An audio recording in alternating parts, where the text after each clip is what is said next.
പിന്നെ നമുക്ക് ഡിസ്കസ് ചെയ്യാനുള്ളത് ഈ എയർ പൊല്യൂഷൻ കാരണം ഉണ്ടാകുന്ന മേജർ കൺസേൺസിനെ കുറിച്ചാണ്. അപ്പോൾ ആദ്യത്തേതാണ് ഓസോൺ ഡിപ്ലീഷൻ. ഇപ്പോൾ ഓസോൺ നമ്മൾ നേരത്തെ മെൻഷൻ ചെയ്തു, നമ്മുടെ സ്ട്രാറ്റോസ്ഫിയറിലുള്ള ഒരു ലെയറാണ് ഈ ഓസോൺ ലെയർ. എന്താണ് ഈ ഓസോൺ ലെയർ, എങ്ങനെയാണ് ഇത് ഫോം ചെയ്യുന്നത്? അപ്പോൾ നമ്മൾ ഇൻഡസ്ട്രീസ് എക്സ്റ്റൻഷൻ ഓഫീസർ പരീക്ഷ ഇതുവരെ പ്രിപ്പറേഷൻ തുടങ്ങാത്തവർക്കും പ്രിപ്പറേഷൻ തുടങ്ങിയിട്ടും ആദ്യ റാങ്കിൽ എത്തുമോ എന്ന ആശങ്ക ഉള്ളവർക്കുമായി ടെക് PSC ഏറ്റവും പുതിയ തീവ്ര പരിശീലന ഓൺലൈൻ ക്ലാസ്സുകളിലേക്കുള്ള അഡ്മിഷൻ ആരംഭിച്ചിരിക്കുകയാണ്. മുൻ വർഷങ്ങളിലെ ടോപ്പ് റാങ്കേഴ്സിനെ സൃഷ്ടിച്ചിട്ടുള്ള കേരളത്തിലെ ഏറ്റവും മികച്ച മെന്ററിന്റെയും അധ്യാപകരുടെയും നേതൃത്വത്തിൽ തീവ്ര പരിശീലന ഓൺലൈൻ ക്ലാസ്സുകൾ ടെക് PSCയുടെ മാത്രം പ്രത്യേകതയാണ്. അത്തരത്തിലുള്ള ലൈവ് ആൻഡ് റെക്കോർഡ് ക്ലാസ്സുകൾ, smart and effective capsule notes and study materials in PDF format, 5000-ലധികം topic wise multiple choice questions with detailed explanation, 20ഓളം PSC മോഡലിലുള്ള ഫീഡ്ബാക്കോട് കൂടിയ മോക്ക് ടെസ്റ്റുകൾ, doubt clearance and mentorship, scientific progress tracking, interview guidance എന്നിവ അടങ്ങിയ ഈ ഒരു കോംബോ പാക്കേജ് ഇപ്പോൾ തന്നെ നിങ്ങൾക്കും സ്വന്തമാക്കാം. അതും ടെക് PSCയുടെ 1.5 lakhs സബ്സ്ക്രൈബേഴ്സ് ഓഫറായ വെറും 2999 എന്ന നിസ്സാരമായ പ്രൈസിലും. ഓക്സിജന്റെ മോളിക്യൂൾ എന്ന് പറയുമ്പോൾ O2, അതായത് 2 ആറ്റംസ് ഓഫ് ഓക്സിജൻ കമ്പൈൻ ചെയ്യുമ്പോഴാണ് നമുക്ക് ഓക്സിജൻ മോളിക്യൂൾ ഫോം ചെയ്യുന്നത്. ഓസോൺ എന്ന് പറയുമ്പോൾ ഈ 2 ഓക്സിജൻ മോളിക്യൂളിനെ കെമിക്കലി അത് സ്പ്ലിറ്റ് ആയിട്ട് ഈ സെപ്പറേറ്റ് ആയിട്ടുള്ള ആറ്റംസിൽ ഏതെങ്കിലും ഒരെണ്ണം മറ്റൊരു ഓക്സിജൻ മോളിക്യൂളുമായിട്ട് കമ്പൈൻ ചെയ്ത് O3 എന്ന കെമിക്കൽ കോമ്പോസിഷനോട് കൂടി ഫോം ചെയ്യുന്ന മോളിക്യൂളാണ് ഈ ഓസോൺ.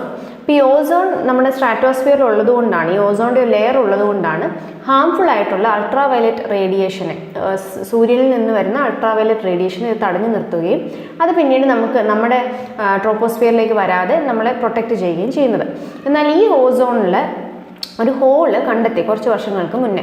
ഈ ഹോള് ഫോം ചെയ്യാനുള്ള മേജർ റീസൺ ആണ് ക്ലോറോ ഫ്ലൂറോ കാർബൺ, CFC എന്ന് നമ്മൾ ഷോർട്ടായിട്ട് പറയും. ഈ CFCയുടെ ഫുൾ ഫോം പഠിച്ചോണം, ക്ലോറോ ഫ്ലൂറോ കാർബൺ. അപ്പോൾ ഇതൊരു പർട്ടിക്കുലർ ഗ്യാസ് ആണ്. അതായത് നമ്മൾ എയർ കണ്ടീഷണേഴ്സ് റിലീസ് ചെയ്യുന്നു, അതേപോലെ റെഫ്രിജറേറ്റേഴ്സ് റിലീസ് ചെയ്യുന്നു, പെയിൻറ്റിൽ നിന്നൊക്കെ റിലീസ് ആവുന്ന ഒരു ടൈപ്പ് ഗ്യാസാണ് ഈ ക്ലോറോ ഫ്ലൂറോ കാർബൺസ്. അപ്പോൾ ഇത് നമ്മുടെ ഓസോണുമായിട്ട് റിയാക്ട് ചെയ്യുകയും അതിനെ ബ്രേക്ക് ഡൗൺ ചെയ്യാൻ കാരണമാവുകയും ചെയ്യുന്നു. അപ്പോൾ ഇത് കാരണം നമ്മുടെ ഓസോൺ ലെയറിൽ ഒരു ഹോൾ ഉണ്ടാവുകയും അതുവഴി കുറേ അൾട്രാവയലറ്റ് റേഡിയേഷൻ ഉള്ളിലേക്ക് കടന്നു വരികയും ചെയ്തുകൊണ്ടിരുന്നു. അപ്പോൾ ഇത് നമ്മുടെ ഈ എയർ പൊല്യൂഷൻ്റെ ഒരു മേജർ എഫക്റ്റാണ് ഈ ഓസോൺ ലെയറിലെ ഡിപ്ലീഷൻ, അല്ലെങ്കിൽ ഓസോൺ ലെയറിലെ ഹോൾ എന്ന് പറയുന്നത്. ഇനി ഈ ഓസോൺ ലെയറിലെ ഹോൾ റെഡ്യൂസ് ചെയ്യാനായിട്ട്, അല്ലെങ്കിൽ അതിൻ്റെ ആ ഹോൾ വലുതാവുന്നത് തടയാനായിട്ട് ഇന്ത്യ അല്ലെങ്കിൽ മറ്റ് വേൾഡ് നേഷൻസ് എല്ലാം കൂടി ചേർന്ന് ഒരു മോൺട്രിയൽ പ്രോട്ടോക്കോൾ സൈൻ ചെയ്തിരുന്നു. അതിൻ്റെ ഭാഗമായിട്ടാണ് ഈ ഓസോൺ ഡിപ്ലീറ്റിംഗ് സബ്സ്റ്റൻസസ്, അതായത് ഈ CFCയുടെ യൂസ് കുറയ്ക്കാനുള്ള തീരുമാനങ്ങൾ, അതിൻ്റേതായ പ്രൊവിഷൻസും റൂൾസും ഒക്കെ എസ്റ്റാബ്ലിഷ് ആയത്. ഓസോൺ ഹോളിൻ്റെ റീസൺ നമ്മൾ നേരത്തെ പറഞ്ഞു കൂട്ട് ഈ ക്ലോറോ ഫ്ലൂറോ കാർബൺ ആണ്. India has signed the Montreal protocol which aims to control the production and consumption of ozone depleting substances.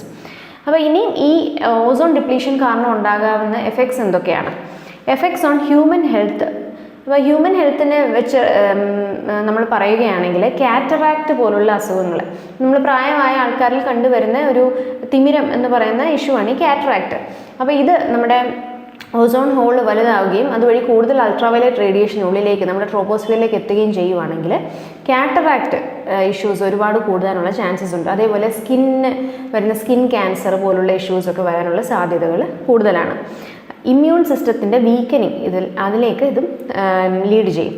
Food പ്രൊഡക്ഷൻ്റെ case പറയുകയാണെങ്കിൽ ഈ അൾട്രാ വയലറ്റ് റേഡിയേഷൻ ഒരുപാട് പ്ലാന്റ്സിലേക്ക് തട്ടുകയാണെങ്കിൽ പ്ലാന്റ്സിൻ്റെ നാച്ചുറലായിട്ട് ഈ ഫോട്ടോസിന്തസിസ് പ്രോസസ്സ് അതുവഴി ഡിസ്ട്രപ്റ്റ് ആവുകയും അതേപോലെ ലീവ്സിൻ്റെ പ്ലാന്റ്സിൻ്റെ സ്റ്റെമ്മിൻ്റെ ഒക്കെ ഹെൽത്ത് ഒരുപാട് റെഡ്യൂസ് ആവുകയും ചെയ്യുന്നു. പ്ലാന്റ്സിൻ്റെ ന്യൂട്രിയൻ കണ്ടൻറ്റിനെ ഒക്കെ ഡാമേജ് ചെയ്യാൻ ഇത് കാരണമാകും. ഇനി ക്ലൈമറ്റിൻ്റെയാണ് ഏറ്റവും കൂടുതൽ എഫക്റ്റ് വരുന്നത്. ക്ലൈമറ്റിൻ്റെ കേസ് നമ്മൾ പറയുകയാണെങ്കിൽ ഗ്ലോബൽ വാർമിംഗ് എന്ന സിനാറിയോയിലേക്ക് ഇത് ലീഡ് ചെയ്യും. Atmospheric changes induced by pollution contribute to global warming. Observations of the Earth have shown beyond doubt that atmospheric constituents such as water vapor, carbon dioxide, methane, nitrogen oxides and CFCs trap heat in the form of infrared radiation near the Earth's surface. This is known as greenhouse effect. അപ്പം നമുക്ക് air pollution പഠിക്കാൻ നേരം അറിഞ്ഞിരിക്കേണ്ട മറ്റൊരു important ടേമാണ് ഈ green house effect. അപ്പോൾ എന്താണ് ഈ ഗ്രീൻ ഹൗസ് എഫക്റ്റ് കൊണ്ട് ഉദ്ദേശിച്ചിരിക്കുന്നത്? ഇപ്പം നമ്മൾ ഈ മെൻഷൻ ചെയ്ത ഗ്യാസസ്, അതായത് water vapour, carbon dioxide, methane, nitrogen oxides and CFCs, ഇത്രയും ഗ്യാസുകളെല്ലാം കൂടെ ചേർന്ന് നമുക്ക് നമ്മുടെ എർത്തിലേക്ക് കടന്നു വരുന്ന സോളാർ ഹീറ്റിനെ തടഞ്ഞു നിർത്തുകയും അത് നമ്മുടെ എർത്തിൻ്റെ അറ്റ്മോസ്ഫിയറിക് ടെമ്പറേച്ചറിനെ, ആവറേജ് ടെമ്പറേച്ചറിനെ തന്നെ കൂട്ടാനും കാരണമാകുന്നു. അപ്പോൾ ഇതിനെയാണ് നമ്മൾ ഗ്രീൻ ഹൗസ് എഫക്റ്റ് എന്ന് പറയുന്നത്. അപ്പം സാധാരണ കേസിൽ ഇപ്പോൾ ഈ പറഞ്ഞ പൊല്യൂട്ടൻസ് ഒന്നും ഇല്ല എങ്കിൽ സോളാർ റേഡിയേഷൻ നമ്മുടെ എർത്തിലേക്ക്, ട്രോപ്പോസ്ഫിയറിലേക്ക് എത്തുന്നു. അത് അതേപോലെ തന്നെ തിരിച്ച് റേഡിയേറ്റ് ചെയ്ത് തിരിച്ച് റിഫ്ലക്റ്റ് ചെയ്ത് പോവുകയും ചെയ്യും. എന്നാൽ ഈ ഗ്രീൻ ഹൗസ് ഗ്യാസസ്, ഇപ്പോൾ ഈ മെൻഷൻ ചെയ്ത ഇത്രയും ഗ്യാസസ്, അതിൻ്റെ അമൗണ്ട് ഒരുപാട് കൂടിയത് കാരണം അത് ഈ എർത്തിലേക്ക് കടന്നു വരുന്ന ഈ റേസിനെ, ഇൻഫ്രാറെഡ് റേഡിയേഷനെ തടഞ്ഞു നിർത്തുകയും പിന്നീട് ഇതിനെ ബൗൺസ് ബാക്ക് ചെയ്യാൻ, തിരിച്ച് അറ്റ്മോസ്ഫിയറിലേക്ക് പോകാൻ അതിനെ സമ്മതിക്കാതെ എർത്തിൽ തന്നെ തടഞ്ഞു നിർത്തുകയും ചെയ്യുന്നു. അപ്പോൾ ഇതുകൊണ്ടാണ് നമ്മൾ എർത്തിൻ്റെ ടെമ്പറേച്ചർ റേസ് ആകുന്നു എന്ന് പറയുന്നത്. അപ്പോൾ ഇതാണ് ഗ്രീൻ ഹൗസ് എഫക്റ്റ് കൊണ്ട് ഉദ്ദേശിച്ചിരിക്കുന്നത്. അപ്പോൾ ഈ ഗ്രീൻ ഹൗസ് എഫക്റ്റ് കോസ് ചെയ്യുന്ന ഗ്യാസസുകൾ ഏതൊക്കെയാണെന്ന് ഓർത്തോണം. Water vapour, carbon dioxide, methane, nitrogen oxides and CFCs. ഇതാണ് നമ്മൾ ഗ്ലോബൽ വാർമിംഗ് സിനാരിയോ കൊണ്ട് ഉദ്ദേശിച്ചിരിക്കുന്നത്. അപ്പോൾ ഇനി അടുത്തൊരു എഫക്റ്റ് ഓഫ് എയർ പൊല്യൂഷൻ ആയിരുന്നു ക്ലൈമറ്റ് ചേഞ്ച്. അപ്പോൾ ഇപ്പം നമ്മൾ ഈ പറഞ്ഞ ഗ്ലോബൽ വാർമിങ്ങുമായിട്ട് റിലേറ്റഡ് ആണ് ക്ലൈമറ്റ് ചേഞ്ച്. അപ്പോൾ നമ്മുടെ ആവറേജ് ആയിട്ടുള്ളവരിൽ എർത്തിൻ്റെ ഒരു ക്ലൈമറ്റിൽ തന്നെ ഒരുപാട് വ്യത്യാസങ്ങൾ ഇപ്പോൾ സംഭവിക്കുന്നുണ്ട്. ഇതെല്ലാം ഈ ഗ്ലോബൽ വാർമിങ്ങിൻ്റെ എഫക്റ്റ് ആയിട്ട് വരുന്നതാണ്. Climate change refers to a change in the average weather conditions that existed for an extended period of time.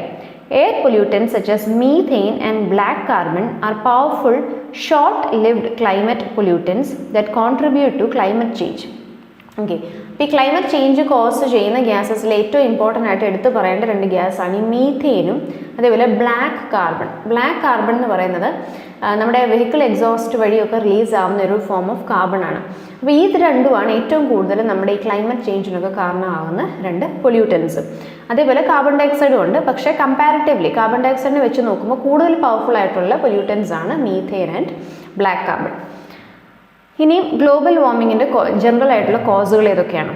ഏറ്റവും ഇമ്പോർട്ടൻ്റ് ആയിട്ടുള്ളത് ബേണിംഗ് ഓഫ് ഫോസിൽ ഫ്യൂവൽസ്. നമ്മൾ കോല്, പെട്രോളിയം, ഡീസൽ അതേപോലത്തെ ഫോസിൽ ഫ്യൂവൽസ് ബേൺ ചെയ്ത് അതുവഴി release ആവുന്ന air pollutants ആണ് major causes of global warming. Refrigerants and air conditioners release CFCs, chlorofluorocarbons. Deforestation, മരങ്ങൾ വെട്ടി നശിപ്പിക്കുന്നതും എയർ പൊല്യൂഷന് കാരണമാകുന്നു. കാരണം ഈ ചെടികളും മരങ്ങളുമായിരുന്നു അറ്റ്മോസ്ഫിയറിലുള്ള കാർബൺ ഡൈ ഓക്സൈഡിനെയൊക്കെ ഫോട്ടോസിന്തസിസ് വഴി കുറേയൊക്കെ ഫിക്സ് ചെയ്യുന്നത്. Methane emissions occurs due to anaerobic decomposition at huge landfills. ഇപ്പോൾ ഈ ലാൻഡ് ഫിൽസിലൊക്കെ നമ്മൾ വേസ്റ്റ് ഡംപ് ചെയ്യുമ്പോൾ അവിടെ അനേറോബിക് ഡീകമ്പോസിഷനാണ് സംഭവിക്കുന്നത്. ഇതുവഴി ഒരുപാട് മീഥേൻ ഗ്യാസും റിലീസ് ആവുന്നുണ്ട്. അതേപോലെ life stock farming, poultry farming, അവിടെയൊക്കെ ഉണ്ടാകുന്ന വേസ്റ്റുകളിൽ നിന്നും അനേറോബിക് ഡീകമ്പോസിഷൻ വഴി മീഥേൻ ഗ്യാസസ് ഒരുപാട് റിലീസ് ആവുന്നുണ്ട്. പിന്നെ ഇതിൻ്റെയൊക്കെ കൺട്രോൾ മെഷേഴ്സ് എന്താണ്? Promote renewable energy usage. നമ്മൾ സോലാർ എനർജി, വിൻഡ് എനർജി പോലുള്ള എനർജി, നമ്മളത് പിന്നീട് നമ്മുടെ എനർജി എന്ന ടോപ്പിക്കിൽ പഠിക്കുന്നുണ്ട്. അപ്പോൾ ഇങ്ങനത്തെ എനർജി, റിന്യൂവബിൾ എനർജി കൂടുതൽ പ്രൊമോട്ട് ചെയ്യുക, യൂസ് ചെയ്യുക. പബ്ലിക് ട്രാൻസ്പോർട്ട് സിസ്റ്റംസ് കൂടുതൽ യൂസ് ചെയ്യുക. അതേപോലെ അഫോറസ്റ്റേഷൻ, തിരിച്ച് മരങ്ങൾ വെച്ച് പിടിപ്പിക്കുക. എനർജി കൺസംഷൻ റെഡ്യൂസ് ചെയ്യുക. വീടുകളിലെ ആയാലും ഓഫീസുകളിലെ കമേഴ്ഷ്യൽ ഇൻഡസ്ട്രീസിലായാലും എനർജി കൺസപ്ഷൻ മാക്സിമം റെഡ്യൂസ് ചെയ്യുക. അഡോപ്റ്റിംഗ് ദ 3R കൺസെപ്റ്റ്, അതായത് റെഡ്യൂസ്, റീയൂസ് ആൻഡ് റീസൈക്കിൾ എന്ന 3R കൺസെപ്റ്റ് കൂടുതലും പ്രൊമോട്ട് ചെയ്യുക. ഇനി നമ്മുടെ ഈ ഒരു സിലബസിൽ മെൻഷൻ ചെയ്തിട്ടില്ലാത്ത എന്നാൽ എയർ പൊല്യൂഷനുമായിട്ട് റിലേറ്റഡ് ആയിട്ടുള്ള മറ്റൊരു ടോപ്പിക്കായിരുന്നു ആസിഡ് റെയിൻ. ഇപ്പോൾ ആസിഡ് റെയിനിൽ നിന്നും സ്ഥിരം ക്വസ്റ്റ്യൻ വരുന്ന ഒരു ഏരിയയാണ് pH ഓഫ് ആസിഡ് റെയിൻ എന്നുള്ളത്. അപ്പോൾ ആദ്യം നമുക്ക് ആസിഡ് റെയിൻ എന്താണെന്നുള്ളത് നോക്കാം.